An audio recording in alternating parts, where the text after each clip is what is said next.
So for me, manufacturing is deep in my soul, and it is the pathway to the middle class. For all of us, I'm sure almost all of us have an immigrant story, and it's somehow, it's somehow tied to manufacturing. Mm-hmm. So for me, and I assume for a lot of you, manufacturing is part of our American pride, our American culture.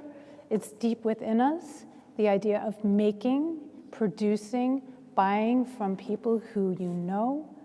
And so that's what kind of started me on this path.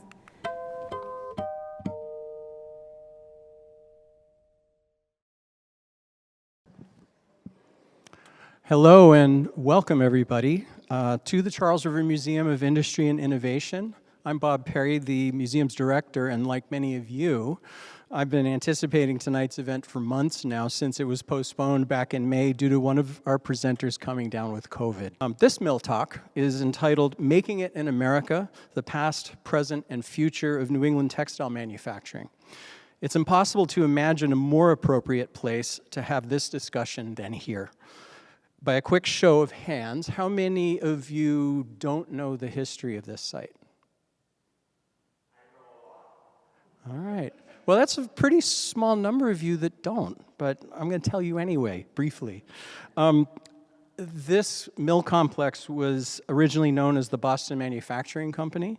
It was established here in 1813, and it was the first fully integrated textile mill in the United States and quite likely the world. By integrated, we mean that all of the processes of transforming raw cotton into finished cloth were conducted by machine in a single building. And yes, the British were well ahead of the United States technologically at that time, but by operating under the guild system with all their means of production separate from one another, the Brits were far less efficient.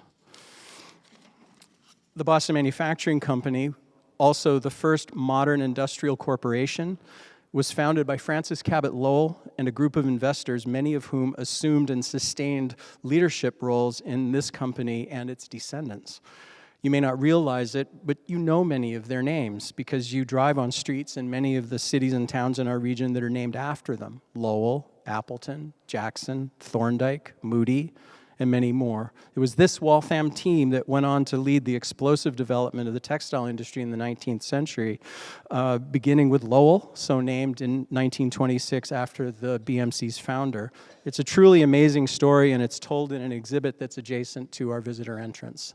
A lot of text, but it's a great story. We're here tonight to discuss, though, the past, present, and future of New England textile manufacturing. Well, now you know that its momentous past began here. I want to thank the Lowell Institute for underwriting our lecture series. It was Francis Cabot Lowell's eldest son, curiously John Lowell Jr., who, through his will, established the Lowell Institute back in 1836, another very meaningful legacy of this place and the extraordinary success of our early textile industry. One of our presenters here this evening, Rachel Slade, and I had a final prep conversation last week during which we both grew amazed at the appropriateness not only of the location where this event is taking place, but also the time, given the array of issues that are so prominent today in public discourse: offshore versus onshore manufacturing, immigration, labor unions, massive waste from fast fashion, pollution from the synthetic materials in many modern fabrics, and tariffs. Speaking of tariffs, I must mention one more fascinating historical fact that brings us back to this place. Francis Cabot Lowell spent most of the last full year of his life in Washington, D.C., lobbying for what would be known as the Tariff of 1816. It was a 25% tariff on cotton and woolen imports into the United States, and it was the first protective tariff in American history. So there's a lot that could be on the table for us tonight. Candidly, after Rachel and I hung up, I realized, given so many possibilities and the deep backgrounds of these two learned women, that I really had no idea where they will take us this evening, and I still don't, and I like that a lot. Rachel Slade is a journalist and an author whose first book was the powerful and award-winning bestseller Into the Raging Sea. And recently she published the book that sparked the idea for this gathering, Making It in America, the almost impossible quest to manufacture in the USA and how it got that way. Rachel will be signing copies of her book at the conclusion of this event. And if you don't know it yet, or haven't read it yet, it's a great read and an important read. Buy it. Dr. Michelle Finamore is a fashion and design historian, curator, teacher, and author. Exhibitions she's curated include Gender-Bending Fashion, #Textile, Hollywood Glamour, Fashion and Jewelry from the Silver Screen, and Think Pink at Boston's Museum of Fine Arts. She's a prolific writer and editor. Her most recent book is Fashioning America, Grit to Glamour. I mean, how lucky are we tonight, right? Please welcome Rachel Slade and Michelle Finamore. Well, first of all, Bob, thank you so much for that incredible introduction. It is overwhelming to be here tonight, truly. I live in Brookline. I have been thinking about this place, obviously, since I first started researching this book. And I just can't believe I'm here. I got a little tour. I've already learned so much just being here for an hour. So thank you for being here, but also thank you to Bob and Mr. Folsom for thinking of this, rescuing this building from the graveyard. It's really wonderful to be here. So I just very quickly wanted to start out with a little reading for you tonight since we are here. My book is about a young couple up in Maine. They did not have a textile background, and they found each other and they decided to start making things. And so I just wanted to read the origin story to you very quickly because I think it captures a lot of maybe, hopefully, what you're feeling right now in this space. Ben moved in with Whitney in the spring of 2013.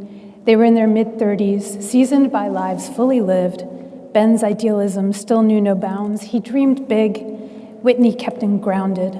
She was a realist, but his optimism was rubbing off on her. She never thought of herself as a crusader, but being around Ben sparked a desire in her to leave the world a little better than she'd found it. The dream of reviving American manufacturing consumed Ben. He was passionate about manufacturing because he'd spent more than a decade with people who once made things and felt great pride in producing. When those jobs were shipped abroad, they would never feel fully whole again. Ben felt that unionized manufacturing was the best way to create opportunity and rebuild community. Unions had always offered workers much more than bargaining power. At their best, they were sources for thoughtful political analysis, job training, language instruction for non-native speakers, and social events that celebrated cultural differences. Unions squirreled away dues to support workers during strikes and take care of injured workers' families. Some unions even built co-op housing, available at affordable prices. Union membership could mean so much more than a card and a pension, but the prevailing rhetoric painted them as corrupt. At night, Ben stayed up late brainstorming business ideas on yellow legal pads, confident that somewhere in his ADHD-fueled scrawl lay the kernel of a brilliant entrepreneurial idea. One sweltering day in August 2014, everything came together. Dory, Ben's mother, had restarted her cape and blanket business after spending a few years on the Portland City Council. That's Portland, Maine. And in a fit of nostalgia, invited Ben to join her on a fabric run, this time in Uxbridge, Massachusetts, where one of the last remaining wool mills in New England continued to produce high-quality fabric. It would be like old times, Dory and Ben driving around New England in a hot van stinking of wool. Ben's memories flooded back, watching his mother in heated conversations with eccentric mill owners, their words drowned out by the clacking of the looms. He said yes and invited Whitney along. Dory pulled the van up to a 19th century brick mill complex. You don't need an imagination, do you? Once the Stanley Wool Company, along the Blackstone River, 30 miles upriver from Pawtucket, Rhode Island, where the first cotton mill in America began operation in 1790. Inside the mill, it was dark and airless. As their eyes adjusted, Ben and Whitney saw just one loom clacking away. At peak production, dozens of looms would have been operating. Whitney was transfixed by the sight. She saw the pair of heddles bopping up and down at a rapid clip, separating the strands of warp yarn to clear the way for the shuttle, which whizzed back and forth, meeting out the weft like a spider on a rocket. Every part of the machine moved at great speed, but the fabric grew inch by inch, one shuttle pass at a time.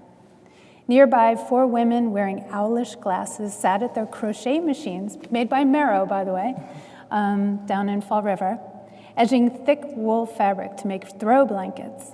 They occasionally peered over their thick lenses to study Ben and Whitney while keeping up a conversation that had been going on for decades. Whitney observed the old canvas rolling carts that once moved raw wool and woven textiles from looms to the fullers, where the fabric was beaten, and to finishers, where it was napped and snipped. She surveyed the unused power looms idle in the dim light covered in cobwebs and dust. Surrounded by the materials of the manufacturing age, Whitney felt something inside spark to life. She had a visceral sense of the industrious people who once created textiles here, their dreams for themselves and their children. Whitney's thoughts wandered to her family's agricultural roots. She envisioned fields of cotton under the southern sky and herds of sheep on the coast of Maine. She loved thinking about how she could become part of the life cycle of an ancient tradition.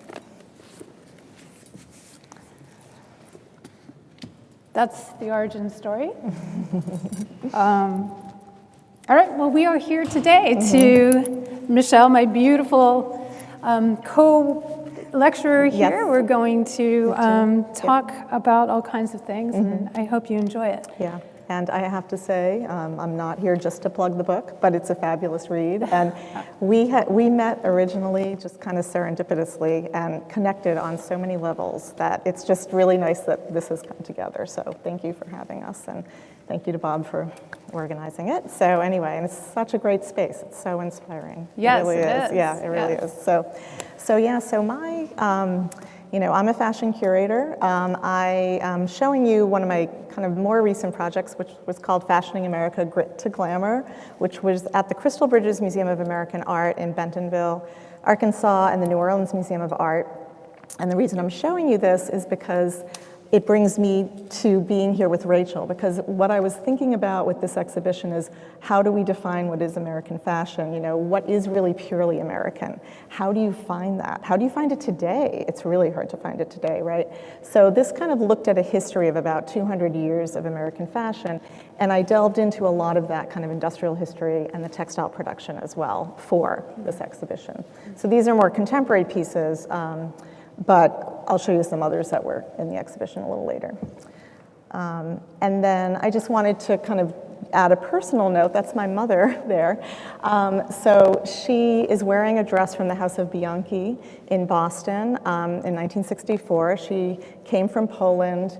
A number of the Italian side of my family actually worked at Bianchi as well. So this whole immigrant tradition of working in this textile industry was happening even, through the 1960s and 70s. It's kind of amazing to me.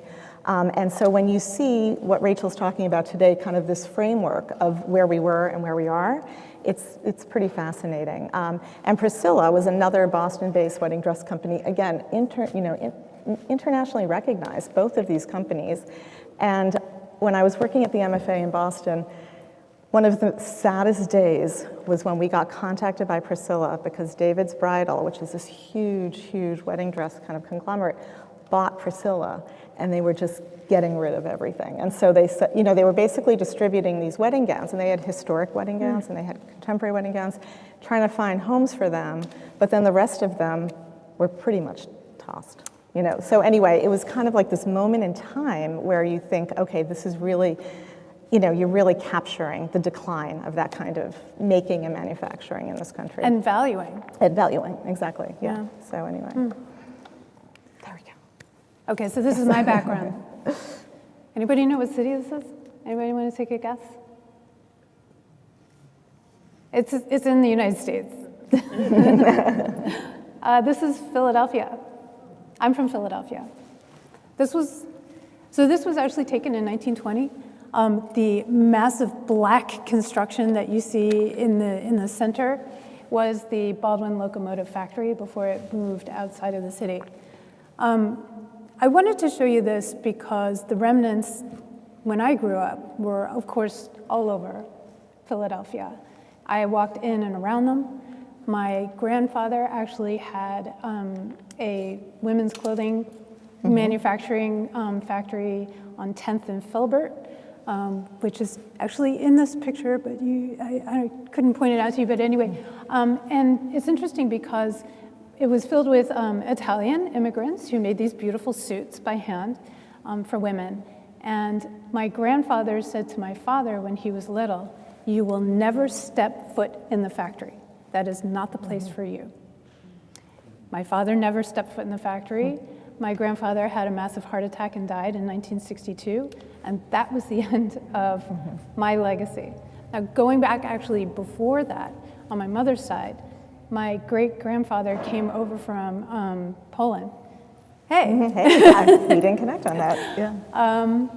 To a little tiny town in southern Jersey, which was actually founded as a utopian Jewish community before Israel was founded to rescue Jews from Russia. And so they originally were supposed to be an agricultural community. And the idea was that they would be taught how to farm, and then they would be given land, and who knew that southern Jersey is basically like all sand, and you can't really grow anything there. So they quickly moved over to manufacturing to give all these immigrants who couldn't speak English something to do and a way to make money. And believe it or not, within 15 years, my great-grandfather was actually running that factory. They started out making children's clothing, and they ended up during World War I making uniforms for troops. And so that's what financed all of my great aunts, uncles, and my own grandmother to go to the University of Pennsylvania. So for me, manufacturing is deep in my soul, and it is the pathway to the middle class. For all of us, I'm sure almost all of us have an immigrant story, and it's somehow, somehow tied to manufacturing. So for me, and I assume for a lot of you, manufacturing is part of our American pride, our American culture. It's deep within us, the idea of making, producing, buying from people who you know. And so that's what kind of started me on this path. All right, so the first thing that I wanted to understand, this project was in part following this young couple as they tried to make things in America. And what they do is they actually produce apparel that's fully American sourced, and we will talk about that. But I wouldn't just skip back in time even before this building was built to when we were a colony of the Brits. And look at what we were, right? So we were shipping out all the raw goods, and we were shipping in all of the manufactured goods. And it's really important to understand that, because we were like America's mall. We were a big mall for British manufactured goods. And part of the reason, in fact, a really big reason that we fought the revolution was because we were tired of being so economically tied to a nation so far away. And we were very eager to be able to produce our own things. But manufacturing was a very closely guarded secret in Britain. And so that meant that we could not get the Industrial Revolution started until we broke with them. So these are, this is a pair of shoes in the Historic New England collection, made in Boston, 1790s. This is a dress from the Wadsworth Athenaeum collection from the 1750s. The reason I have them here is because this is kind of the scale of manufacturing we're looking at, right? In the 1760s, 80s, and 90s, we're looking at really small scale production. Things are very much handcrafted. If you really wanted shoes on any kind of larger scale, they had to be shipped from from Britain, basically. This is hand loom linen with silk embroidery. And so, again, a lot of it was really domestic manufacturing, right? Like most people who were living at this time knew how to, they had looms, they knew how to, weave cotton, they knew how to do all this, but it was a much smaller scale thing. And so Alexander Hamilton, with this, if you want to do the next slide, so this report of manufacturers, he basically assessed everything that was kind of happening on this smaller scale in the country at that time. And this is what he found, was it was all small domestic production. But what needed to happen to make us an economic powerhouse and to compete with Britain was we had to mechanize, we needed division of labor, and we needed immigrants to, to kind of work in these places. And so it was just amazing to me that he's thinking about this in the 1790s, because it really does set the stage for what does eventually happen with the Industrial Revolution. Yeah. So Washington turned to Alexander Hamilton and he said, how do we jumpstart manufacturing? Because if we're going to have, now that we have broken with England, we can no longer be so import heavy. We have to be economically independent. Economically independent. What do we need to do?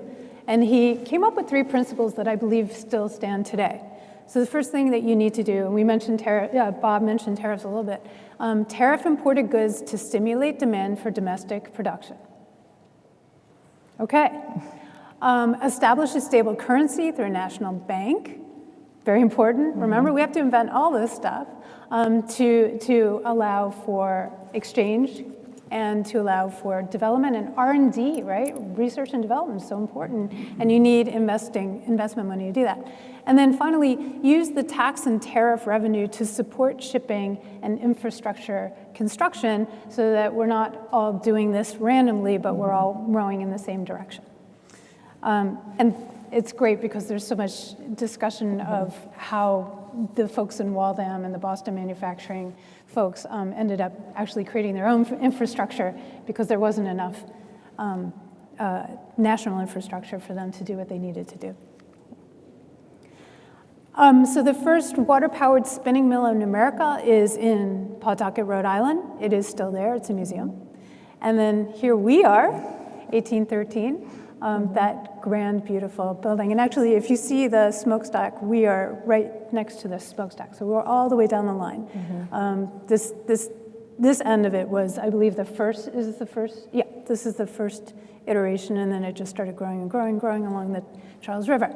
Another thing I want to mention, because something that I care very much about is labor. And the first people to, of course, run this factory, besides the mechanics, were the young farm girls who were brought in. They were given housing. They were given. They were protected. The farmers were reassured that their daughters would have access to education and regular preaching and 3 square meals a day, if that was a thing back then. And so this was the kind of the utopian ideal, because the folks who founded these factories had been to England. They had seen how horrendous the conditions were. And so they very purposely were trying to create an American manufacturing ideal that was different from that, was an alternative to that, where we would treat our fellow Americans well. That's how it started. How is it going? Yeah. And then just jumping ahead, so I showed you the earlier shoes and dress from the 1780s and 60s.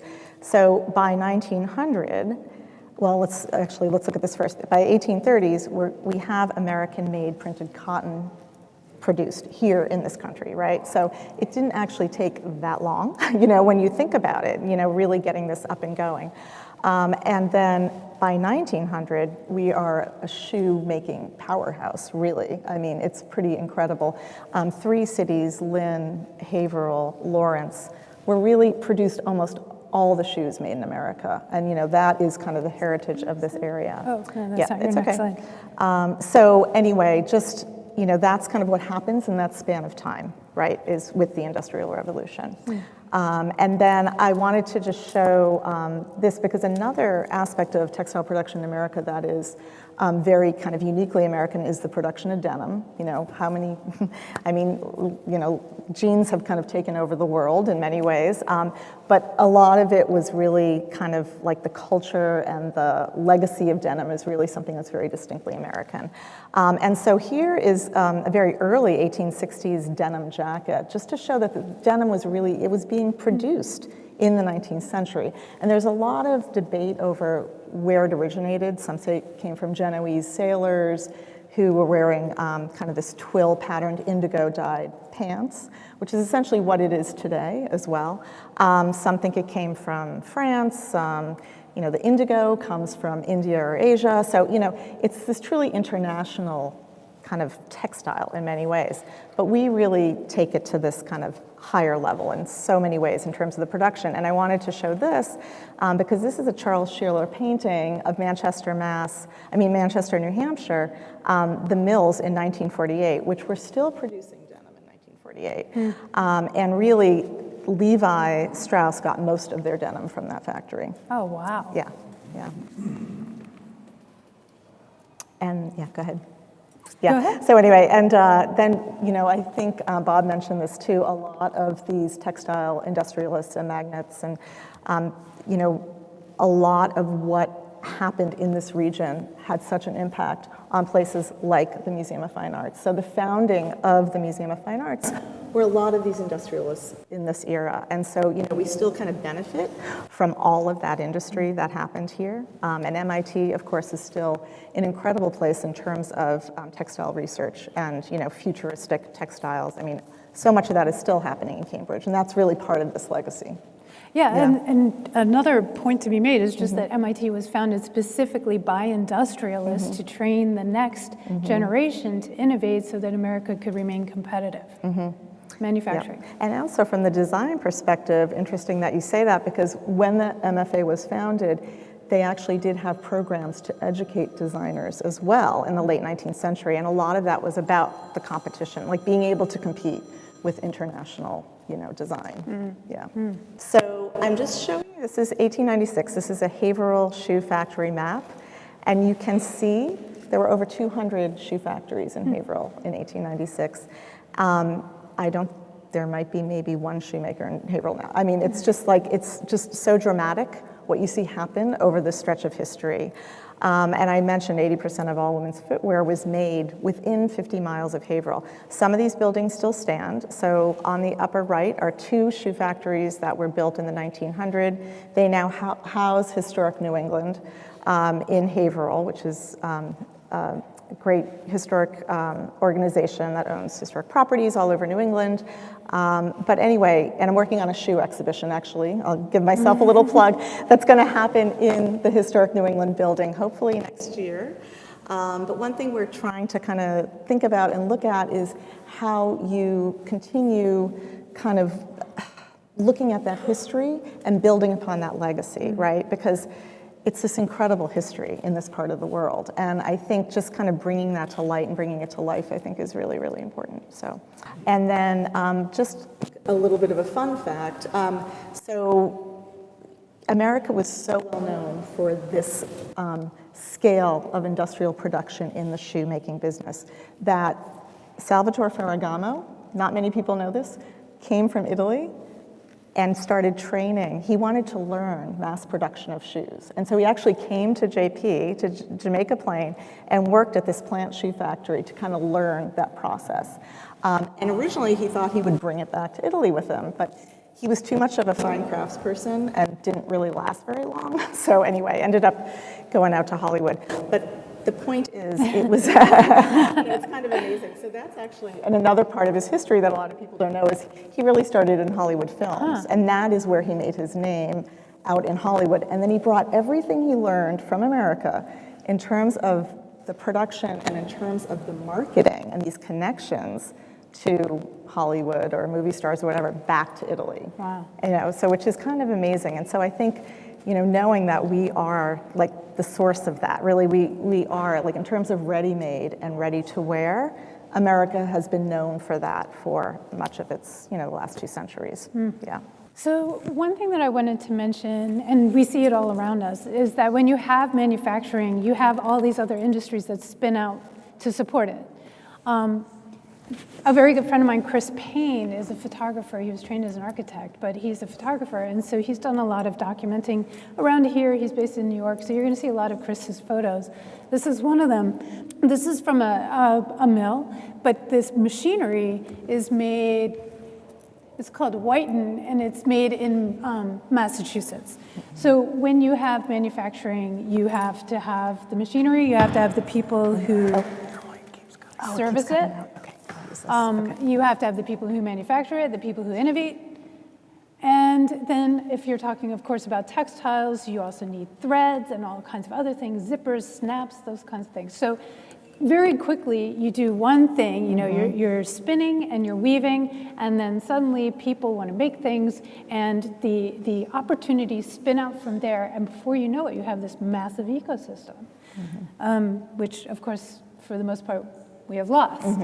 But it was very much here. So all of these different threads, all of these different companies were making different threads, and Chris, I believe, actually shot this again at Merrow, down in Fall River, because they have a little museum actually at the Merrow factory. So at the same time, what's happening is that there's no longer this farm girl aesthetic, right? Originally the farm girls were here, they were working here, there was this brief moment when Charles Dickens, for example, came to see what manufacturing looked like in America because it was touted as this utopian ideal. But very quickly what happened was, as you mentioned, you start getting immigrants coming in. You start with the Germans in Pennsylvania. There aren't that many Germans up here, but I'm from Philly, so you know, that's my reference. But you get a lot of Irish coming in, and suddenly what you have is this massive cultural difference between the owners and the workers. And as soon as that happens, the owners, who are now second, third generation, feel kind of footloose and fancy-free about how they treat their workers, because their workers are very unlike them. They eat different foods, maybe they speak different languages, and you start to get this breakdown that we are now very familiar with between ownership, place, and workers. But I think it's very interesting that the Lowell factory girls actually printed up manifestos. I mean, they from a very early age, they were starting to feel that they had power as the people who were running this whole thing. And then we start to get folks like me from Eastern Europe, and they're bringing radical ideas as well about what unions look like, what organizing looks like, what you can demand from the owners and the managers. And you get photography. So this is a Lewis Hines photo, as you can see, from Winchendon, Massachusetts. And what we start to see, thanks to photography, are the children. Children working in mines, children working in these factories. And at the same time, women are starting to demand suffrage. They're starting to demand the right to vote. And it all kind of coalesces in New York. So you've got New York City, where there's a lot of manufacturing happening, and you have some very empowered, wealthy women who want to be politically engaged. And at the same time, you've got the photography coming out of the mills in Massachusetts and the mines in Pennsylvania. And people are really starting to wonder whether this is what we want. Yep. There were also actually a lot of films made related to mill labor and a lot of these issues that were kind of bubbling to the surface. And it's kind of amazing, but 19 teens, a lot of these films actually were kind of addressing these issues of child labor, of unfair labor practices, and and film was becoming such a popular entertainment, and actually for these mill girls especially. This is kind of how they spent their money. When they had free money, when they had extra money, the films were kind of new entertainment for them. Yeah. And so anyway. So then you have this incredible disaster. Is everybody familiar with the Triangle Shirtwaist Factory fire? Mostly? Okay. Yeah. So this is New York City, right off of Washington Square Park. And I believe it was on the 8th floor. It was a sweatshop. And in order to keep, in an effort to keep the unionizers out, they actually would lock the doors. And of course, that was an incredible fire hazard, but that's what people did. And so at the end of the day, on a Friday, as the girls were receiving their wages, somebody lit a match, and there were, remnants all over the floors and fibers all over the floor. and the fire just spread like crazy. And the tragedy was that nobody could escape because the doors were locked to keep the unionizers out. Yeah. With the death of 146 garment workers, suddenly now this is front and center for so many people in America who are like, what are we doing? Why are we doing this? Yeah. This was really the turning point for, you know, actually really dealing with those issues and the real working conditions of these girls. And also, again, covered on film. There are films related to this, and so the message is really getting out there in the world that something has to change with these factories. Right. And we actually just wanted to show you that these kinds of conditions continue to this day. You may remember in 2013 that a building collapsed in Bangladesh, which produces a tremendous amount of apparel for the world, resulting in the deaths of 1,100 workers, mostly women. And so begins America's second phase, which is starting to codify workers' rights. So important to who we are, right? So first we spent the 19th century, well, doing a lot of damage, hurting all kinds of people and things. And then in the 20th century, we are starting to feel our power and starting to also recognize that the American way, part of the American way, is taking care and codifying workers' rights. The Office of OSHA, you know, Social Security, all this kind of stuff comes out of what we were just speaking about. So our own Frances Perkins, who was from Maine, ended up actually witnessing the Triangle Shirtwaist Fire. She was in New York, and she ended up becoming the first female secretary or cabinet member under Franklin Roosevelt. And because of all the stuff in the ecosystem, she was able to craft Social Security, minimum wage, unemployment insurance, regulating child labor. By the way, I do want to say that we do not have a national law against child labor. It is still ruled by the states. You may remember that from a couple of years ago when there was a discussion about let the kids work.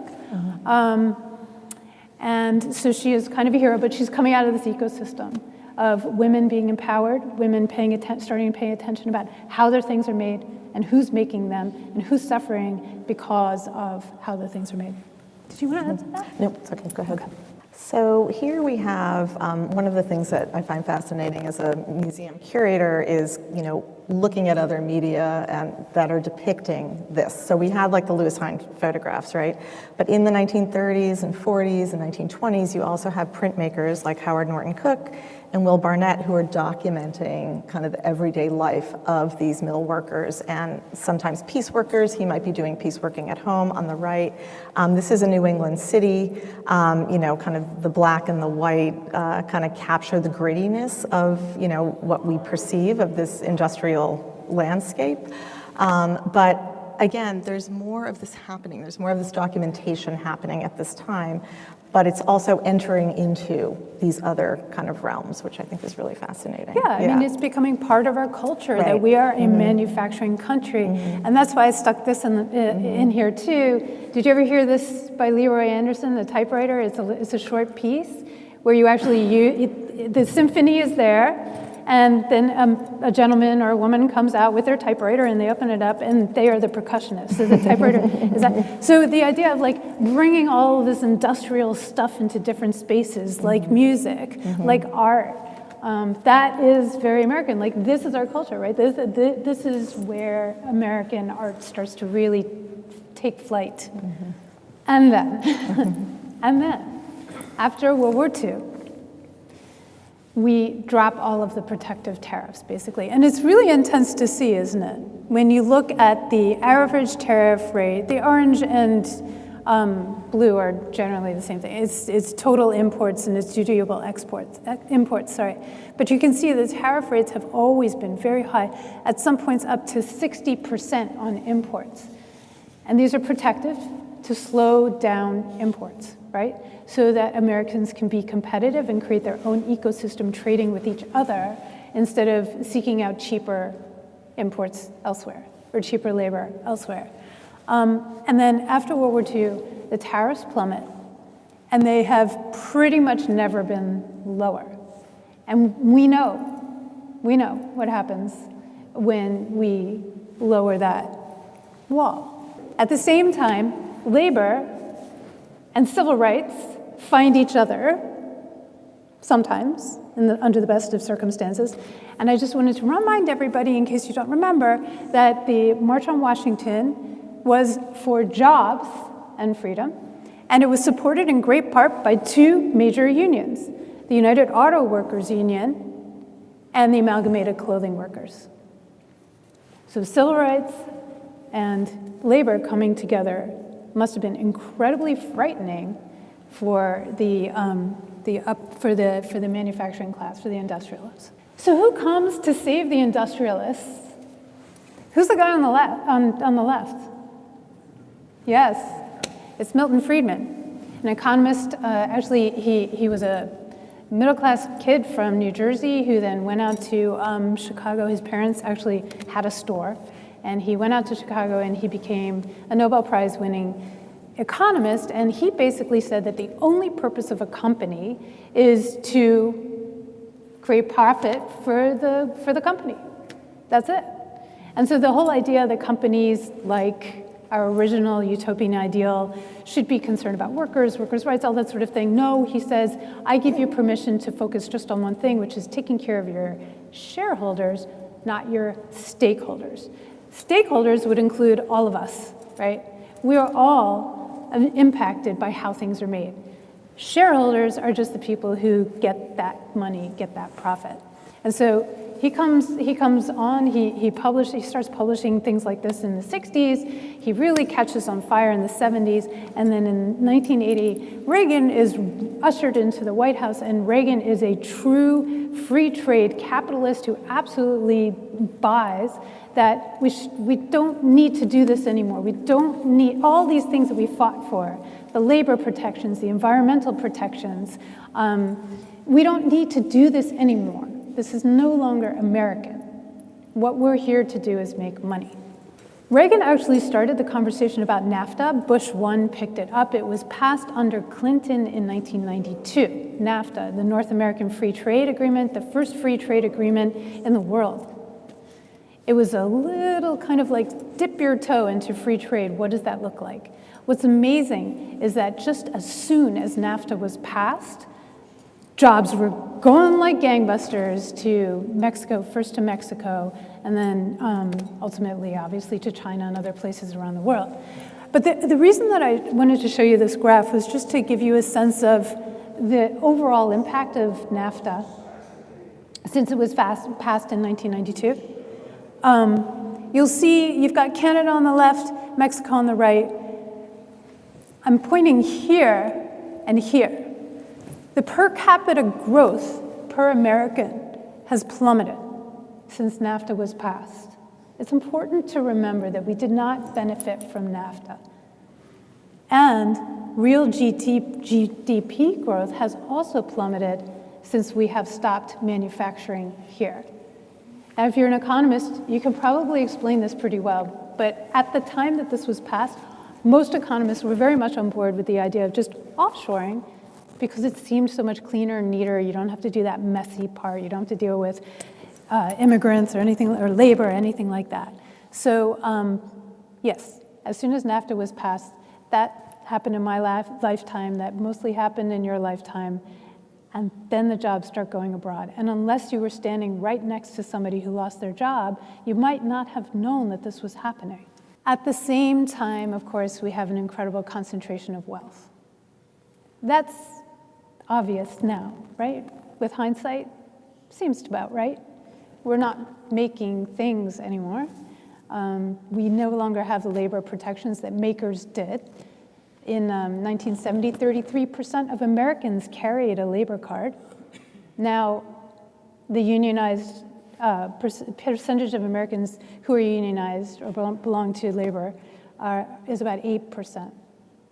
So is it any wonder that maybe we're feeling pinched. And this is Chris Payne again, my friend who's the photographer. It's a really interesting story. He got a call from a mill owner up here in New England, and the mill owner said, I want to show you the entire life cycle of American industry in one room. And he opened up this door, and this is what Chris saw. Everything was gone. And this takes us to Ben and Whitney Waxman, whose story I wrote. So Ben and Whitney here on the right, Dory and Dan, Ben's parents on the left. Ben and Whitney decide they're going to make something. He's got a labor background. He came from the AFL-CIO. Whitney was a bartender. They don't know anything about manufacturing.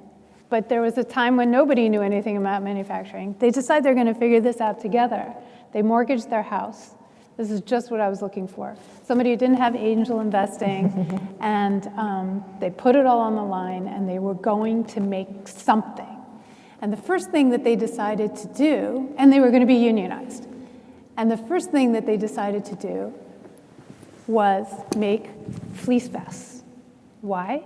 Because they wanted all American sourced clothing, and fleece was made right here in Massachusetts at Malden Mills. It was invented, actually this is a fun story, this is why I'm showing this here. Fleece was an innovation. It was created when the founder of Patagonia, who is actually from Maine, decided that he really wanted a fabric for this new group of people, this new class of people who wanted to go outside, hike outdoors, and didn't want to wear wool. They wanted something that was like lighter than wool, warm when it was wet. And so he went to Malden Mills here in Massachusetts, which was known for research and development and innovation. And he said, let's figure this out. Let's figure this out. I like this fabric. I wanted to do this and this and this. And the product was originally called Cinchilla. Ultimately, it became known as polar fleece. And yeah, manufactured right here. And this is Chris Payne's picture of Malden Mills when it was making polar fleece. It's no longer there. Shut down in 2015. Chris caught it before they shut down. Okay, fast forward. So, when they shut down, the Waxmans no longer had a product that was made in America. Most of the production is now made in Taiwan of polar fleece. So they needed a new fabric for their garments, and they went back to good old-fashioned cotton. So the United States is the second or third largest producer in the world of cotton. It comes out of, as you know, the Deep South and Texas, maybe a little bit in California. And this is this is how they ended up making their hoodie. From the cotton growing in the field to the cutting, which actually happens in Massachusetts, and then the manufacturing in Maine, and then it gets shipped all across America. Yeah, one thing I love about this, is this working now? Can you hear me? Okay, great. Is that, you have this whole life cycle, but also all of the different parts, right? Like the zipper, for example. It is really hard to find an American-made zipper now, right? I mean, Yes. And so it's like down to that level of detail. It's just amazing to me that they've been successful because so many of those manufacturers of those trims and those other buttons and they just don't exist anymore here. Oh yeah, no, that's a really good point. So You know? yeah, so the drawstrings come from Massachusetts, the grommets come from Connecticut, if I'm not mistaken. A lot of these small places that manufacture these things, the zipper comes from LA, are only around because of the Berry Amendment, which is a Department of Defense requirement that if you can buy American, then you will buy American. And so the Berry Amendment actually is keeping a lot of these very small companies alive. And this is their company. Up in Portland, Maine, they have a mostly immigrant workforce, at this point mostly from sub-Saharan Africa and Iraq. And so one of the things we also wanted to talk about is, who is actually working in these spaces now in America and actually doing something that is more optimistic, say, right? I mean, so that there's some hope here for the future. And one of the designers who I think has been thinking about this kind of idea of sustainable production as well as circular, this kind of circular production of goods is Eileen Fisher. I don't know if anyone knows her work. She's pretty well known in America, but what she started doing in 2009 was asking people to send back their old Eileen Fisher, and then they would recycle it into other garments. And they have now taken in about 2 million garments, which is kind of amazing. And some of them get resold, almost like vintage Eileen Fisher on their website, and others that aren't in great condition, they actually kind of reprocess, and they have a whole design team that redesigns them into something new, which is kind of great. So some of the kind of like more cottage industries, I think, this is pretty large scale, but anyway, I think like the Waxman story, there's like this hope that there is a way forward. Yes, so we're going to talk about hope. I won't get into this, it's in my book, but you probably remember there was a pandemic a couple years ago, and we were not able to do basic things like provide personal protection gear for first responders and nurses and doctors. But when you make things, you can make anything. And so the Waxmans actually did pivot to making masks, and they spent a whole year making masks.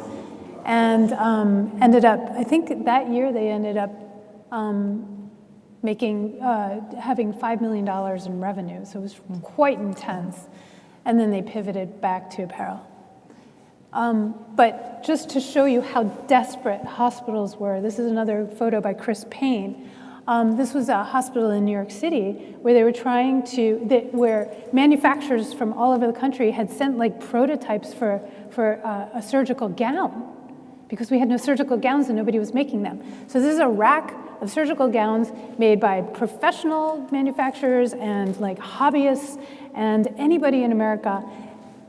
All the different iterations, he was like, some of them are really well made and some of them are like duct tape and plastic bags, but this is what hospitals were facing. This is what happens when you don't make your own stuff. And in fact, Ford, because they know how to manufacture and they had a manufacturing line, they actually pivoted, I don't know if anybody knows this, to making masks briefly.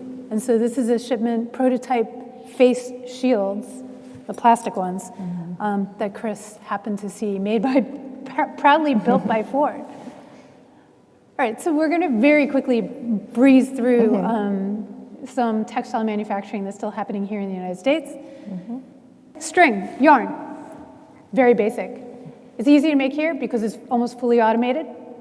There are multinational corporations that have manufacturing plants mostly in the South, and they just crank out yarn because you need yarn for just about everything. So there's your yarn. Again, another Chris Payne photo. The issue is that when you're in manufacturing, you'll see a lot of older people doing the work. And that's what Chris was trying to capture here. A different kind of yarn, Bartlett yarns up in Maine. This is immigrant workforce again, small batch. This is obviously for people who knit. So it's small batch, high end, they can charge a lot of money for it. This is a rug manufacturer. They are still in existence. Why? Because they're manufacturing rugs for like state houses, for government buildings, that sort of thing. This is high-tech manufacturing for the upholstery industry down in the South. So these folks actually produce fabrics for like Knoll, high-end office furniture and that sort of thing. And this is in Vermont. This is Darn Tough Socks. Again, you'll see very few people and lots of machines. So automation obviously has been the key for a long time to manufacturing. It's nothing new. When people say automation is going to take jobs, well, it did. It did 200 years ago. But they manufacture all kinds of great socks up in Vermont. And this is Merrow. They're doing cut and sew down in Fall River, but again, mostly for the military. This is very fine fabrics. That's printed. It's cotton print fabric made here in New England. And then again, high-tech fabrics. These fabrics are actually made of like synthetics. And again, the military designing. This person is designing and laying out camo. This is the kind of production that we're doing now, specialty production that needs to be in the United States. And then kind of on a smaller scale, and I think one thing I found fascinating when I was working particularly on that exhibit, Fashioning America, I was looking for those makers who were actually trying to revitalize these industries. And so this one, Alabama Channon, which is located in Alabama, it's a fascinating story. Natalie Channon started it. She is from Alabama, but went to New York, had an incredibly successful fashion line. It was kind of like height of her career in New York, and she gave it all up and went back to Alabama. And the thing she wanted to do was really jumpstart local production.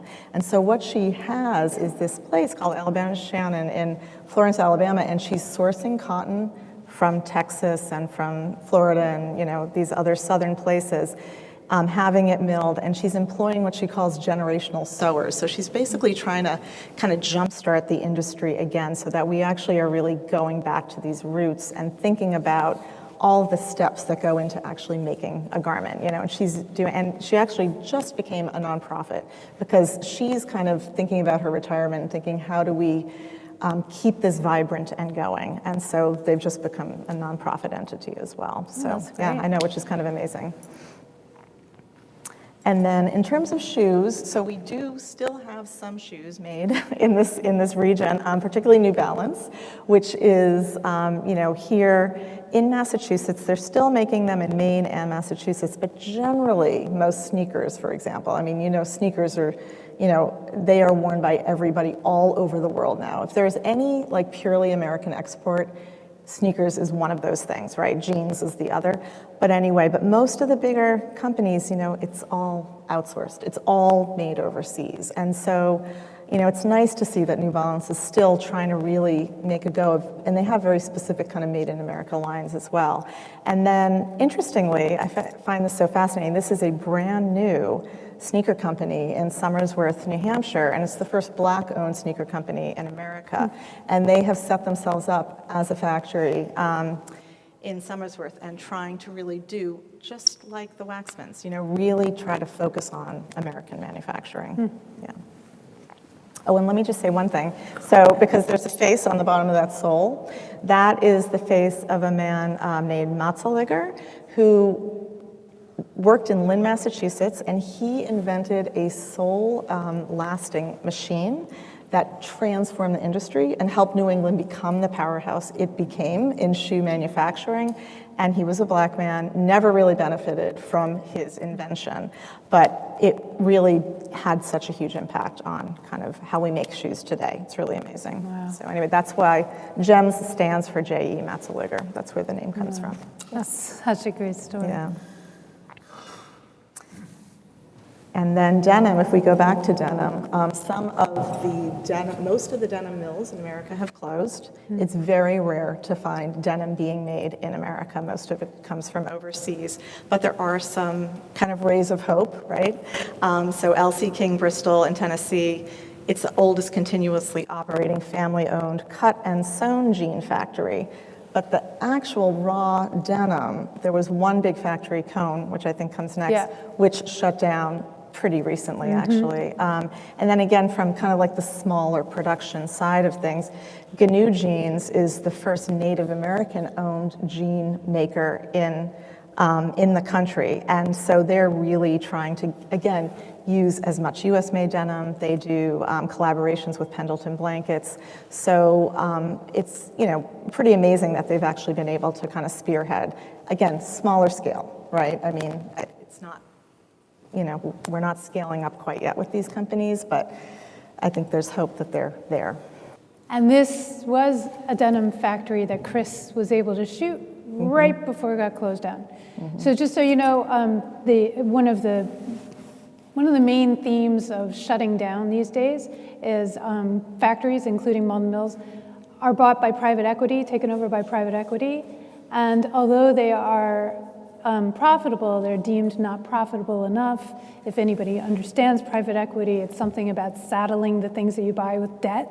And so a lot of manufacturers don't make it out of that. So it's kind of like private equity is the kiss of death. So this was a denim manufacturer in the United States that just recently shut down for that reason.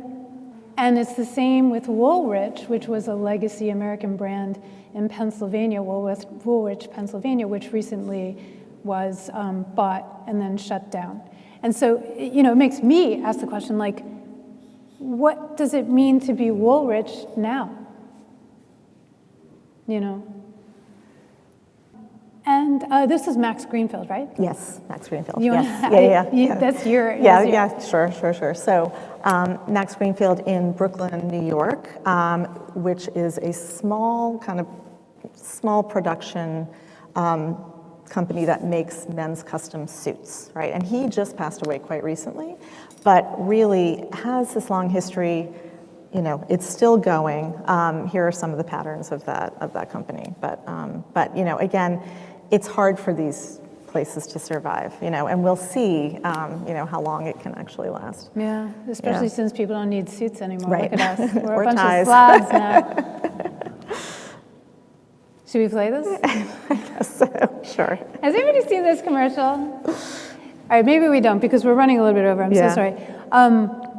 SNL just recently made fun of these mostly Chinese, massive Chinese brands where we can't trace the sourcing at all. And what? Play it. Okay, it's like, everybody okay with that? Okay, let's see if this works. I don't know if you'll be able to hear it though. That's the only thing. Shimu. Fast fashion from China. Buy online now. Style for less. Way less. Unbeatable prices. Dress, $10. Shoes, $5. How so cheap? Don't worry about it. So this is the alternative. When we're talking about textiles, if we want to kind of turn this around, and maybe we do after this lecture, there's so many alternatives to doing a lot of the shopping that a lot of us do all the time thoughtlessly. And there are companies all over the United States that are trying to make it, trying to make apparel, trying to make all kinds of things. I have a list on my website. If you go to rachelslade.net, there is actually a vertical that's made in USA clothing and all kinds of other stuff too, dog toys, pans, anything you want. And it's a crowdsourced list, so if you have a company that you really love, please email me and I will add it to the list. Yeah, and I think one of the biggest issues is consumers, right? Because a lot of these made in the USA garments are more expensive, right? I mean, they are more costly. And so it is this kind of education of the consumer that you should buy less and better if you're interested in supporting American manufacturing and not all of, what we saw in the SNL skit, basically, which is much easier for everybody and more affordable, to be perfectly honest, Well, actually, and that's an issue. To go off of that point, so Americans are actually not spending any less each year on clothing than they ever did. But they're buying so many more pieces. So we're spending the same amount, but we're buying in volume.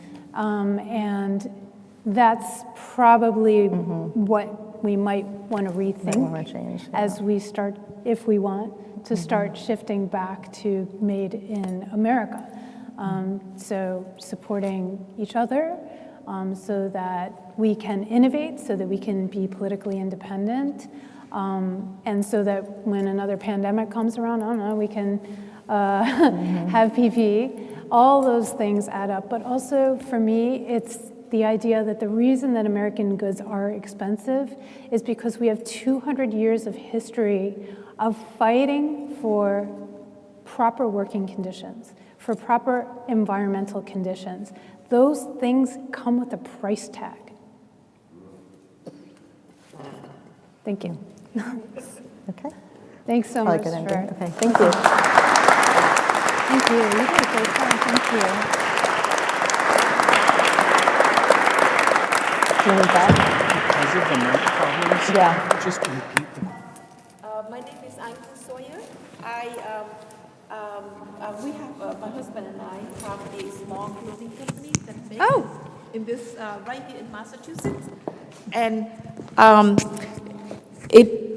we wanted to do this for 40 years, but we could not find a clothing factory in the USA that for a small company, we can afford to do that. And then I finally quit my job, and like what you said, we mortgage everything to start doing something that we really believe in. As a Vietnamese refugee, I want to give back, and I work with refugees for the last 4 decades as well.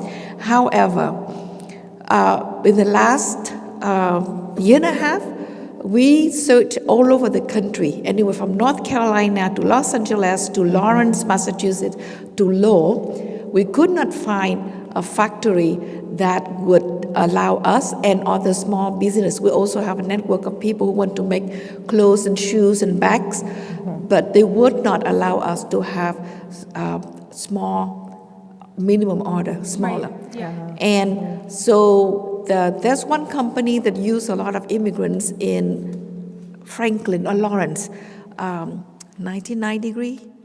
Oh, 99 degrees, They just yes. closed. They It also, just closed, right. Many of them closed, and because they had a lot of debt. So you said there are many alternatives. Could you please tell us what kind of alternatives we have? And it has to start small, because we don't have the generations of people who learn how to sew or how to do this kind of thing for the last 3 generations.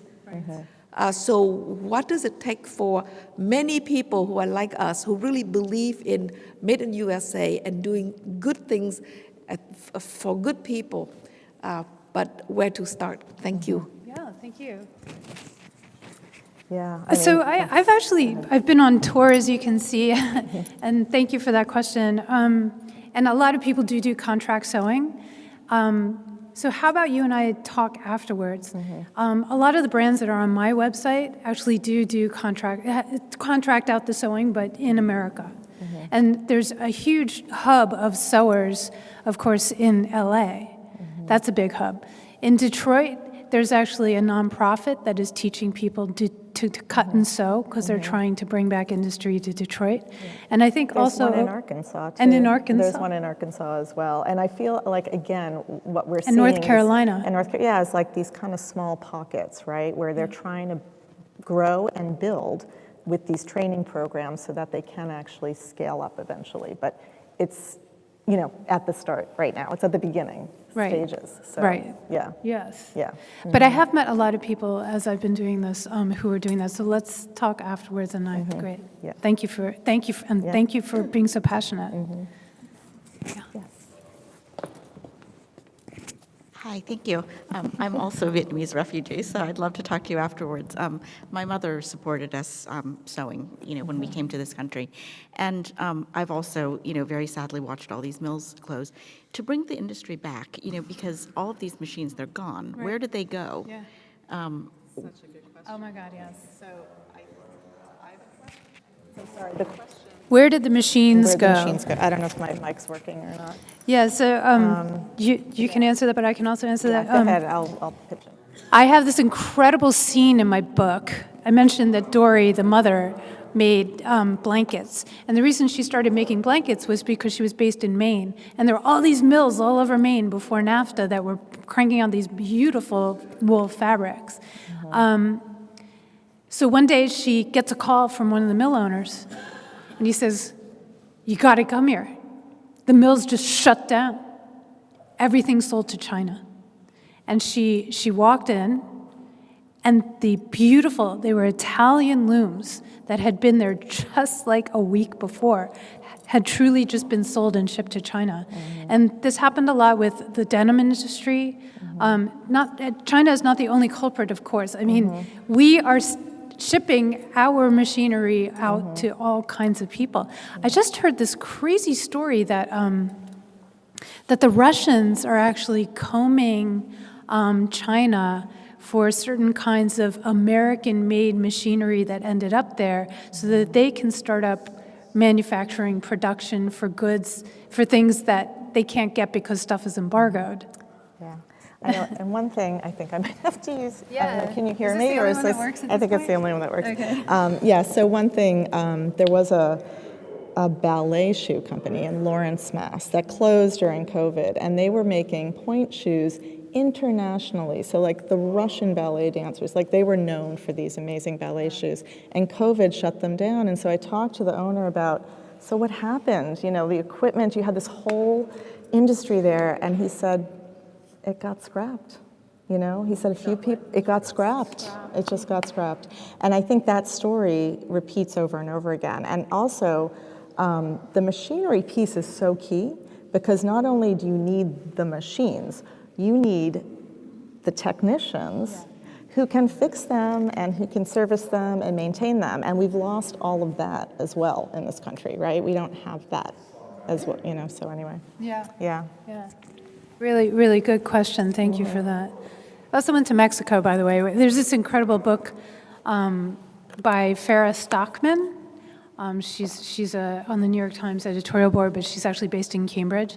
And she actually was in a factory in, I believe, Indiana, where just before the machines that were making the metal parts were shipped to Mexico, the owners, the workers were paid extra to train the foreign workers how to use the machines. And then they packed them up and sent them to Mexico. I'm not blaming Mexico. I'm not blaming China.